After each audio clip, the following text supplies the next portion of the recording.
Episode 6 of Peacemaker Season 2, titled Ignorance is Chris, starts with what feels like two completely different shows stitched together. On one side, we follow Rick Flag Sr. making secret deals with Lex Luthor. On the other, Chris is living his best life in an alternate dimension that looks like a dream come true. But James Gunn uses that split to pull us into something far darker. Back on our Earth, Argus is scrambling. Harcourt and Economos have disappeared, and Fleury reports to Rick Flag Sr. that he's basically lost control. Instead of calling in the Justice Gang, Rick Sr. runs straight to Lex Luthor at Bell Rev. I did everything I could to eradicate the metahuman blight, and now I'm enshrouded in it for the next, what did the judge say? 265 years. What if I can get you transferred to another prison? Rick Sr. thinks of himself as a patriot and a man of principle, yet he willingly bargains with one of the DCU's smartest villains. Lex offers him tech that can track interdimensional portals, and in return Rick promises him a path to freedom. Rick Sr. believes he's protecting the world, but he's also proving that the line between hero and villain can be frighteningly thin. Meanwhile, Chris is living what looks like the ultimate fantasy. He's got friends, a girlfriend, and the love and respect of everyone around him. For a man like Chris, who's been haunted by guilt, a violent past, and the need for acceptance, this is everything he's ever wanted. I want to make a toast to my goofball son, Christopher. You've had some hard times, but you came out the other side a better man. Yeah. And lucky for us, you realized that this gorgeous little lady here is about the best thing that ever happened to him. But the cracks show early. When a kid's selfie suddenly distorts for no reason, it's a tiny horror movie trick that signals something is wrong. It's the first sign that Chris's dream world is built on something rotten.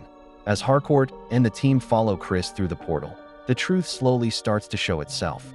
Harcourt notices that in this dimension there are no people of color, and she notices it almost immediately, while Chris has been there for days without questioning it.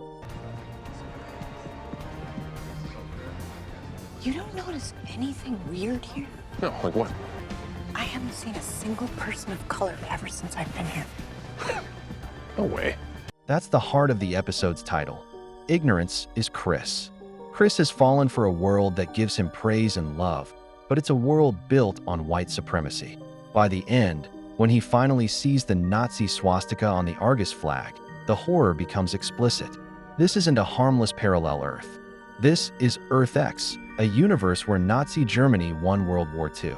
This twist is a brutal piece of social commentary. James Gunn is holding a mirror to our real world, showing us how easy it can be to enjoy comfort and praise while ignoring the systems of hate that allow that comfort to exist. Chris literally doesn't notice that his perfect life is built on oppression until someone points it out. This means that the Sons of Liberty, a group branded as terrorists, are actually fighting for equality inside this nightmare Earth. Without knowing, Chris killed them in Episode 3. The Sons of Liberty show how even white citizens who resist the racist order are seen as traitors. This shows how authoritarian systems maintain control, not just by attacking the oppressed, but by punishing anyone who sides with them. For Adebayo, the danger hits home. As a black woman, she becomes a target the instant she enters this world. One got out! I'm black! What?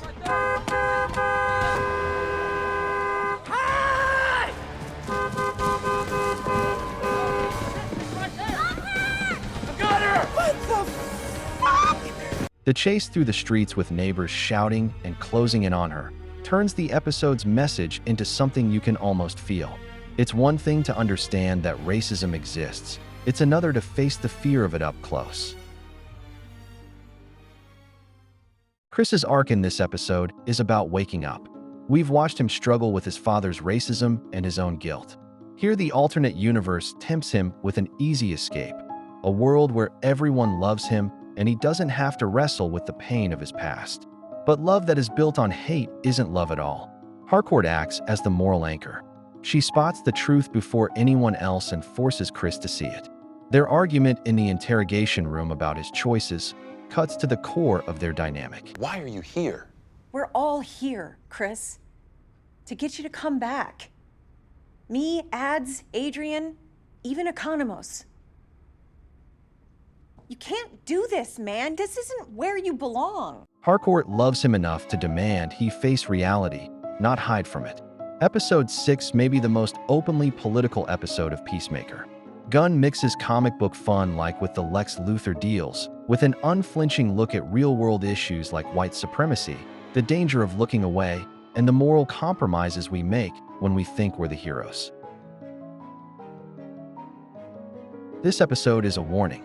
We all like to imagine that we would spot evil right away, but this shows how easy it is to be pulled into comfort while injustice thrives. This episode proves once again why Peacemaker stands out in the superhero landscape. Beneath the jokes and outrageous violence, it forces us to confront uncomfortable truths about ourselves, our history, and the dangers of a world where people would rather stay blind than face reality. Make sure to like and subscribe if you enjoyed this video, and I will see you in the next one.